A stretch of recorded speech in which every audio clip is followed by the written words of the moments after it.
Seek not the favor of the multitude, it is seldom got by honest and lawful means. But seek the testimony of few, and number not voices, but weigh them. Science is organized knowledge.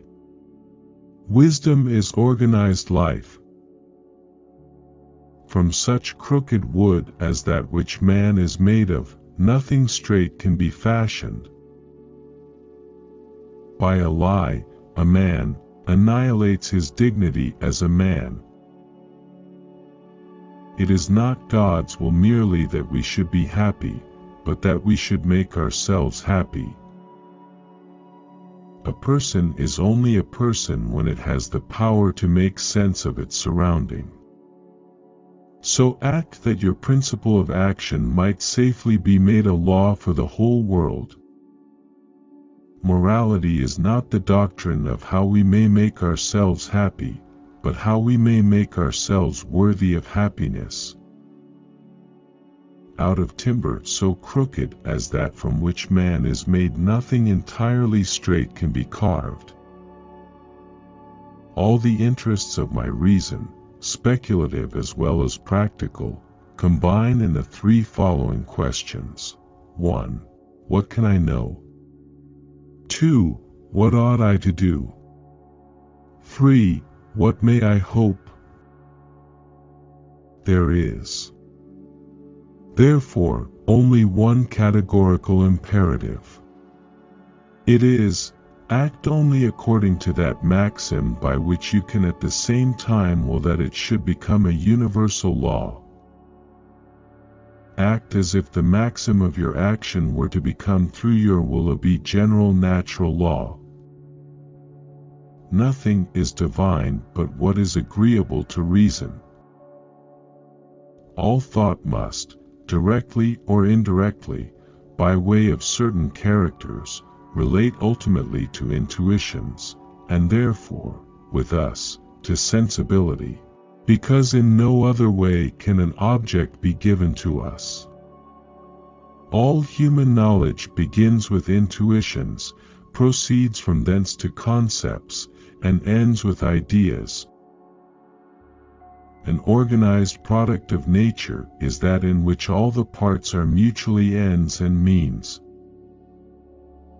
Give me matter, and I will construct a world out of it.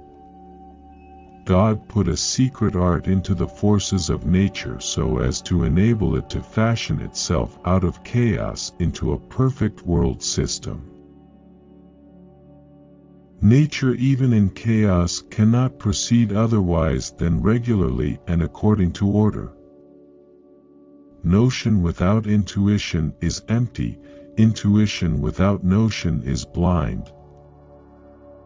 Two things fill the mind with ever new and increasing admiration and awe, the oftener and more steadily they are reflected on the starry heavens above me and the moral law within me. Without the sensuous faculty, no object would be given to us. Without understanding, no object would be thought. Thoughts without content are void.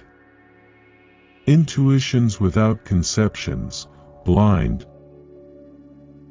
Historically, the most striking result of Kant's labors was the rapid separation of the thinkers of his own nation and, though less completely, of the world, into two parties, the philosophers and the scientists. We are not rich by what we possess, but by what we can do without. Act in such a way that you treat humanity, whether in your own person or in the person of any other, never merely as a means to an end, but always at the same time as an end. Look closely. The beautiful may be small. For peace to reign on earth, humans must evolve into new beings who have learned to see the whole first. The busier we are, the more acutely we feel that we live, the more conscious we are of life. The death of dogma is the birth of morality. Have patience a while, slanders are not long-lived. Truth is the child of time, ere long she shall appear to vindicate thee. How then is perfection to be sought? Wherein lies our hope? In education, and in nothing else.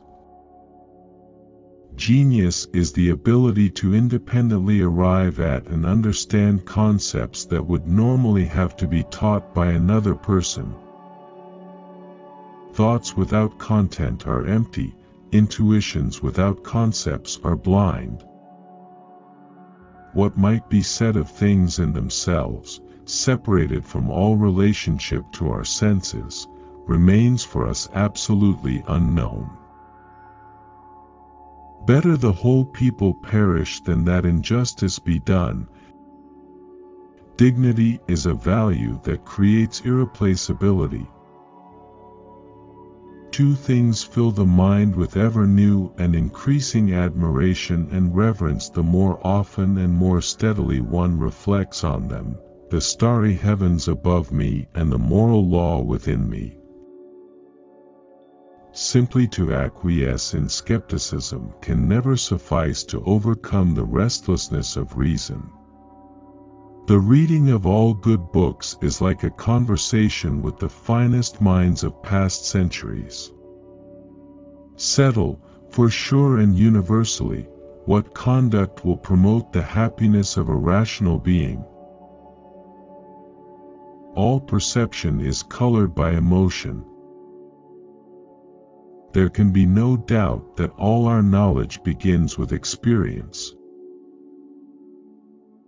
The greatest human quest is to know what one must do in order to become a human being. Maturity is having the courage to use one's own intelligence. Great minds think for themselves.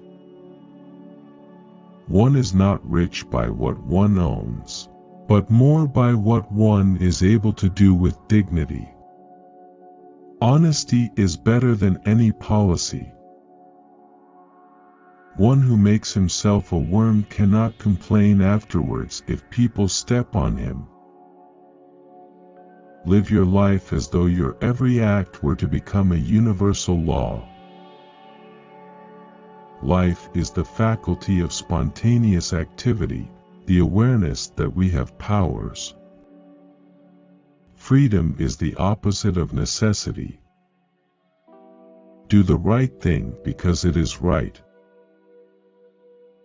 Always recognize that human individuals are ends, and do not use them as means to your end.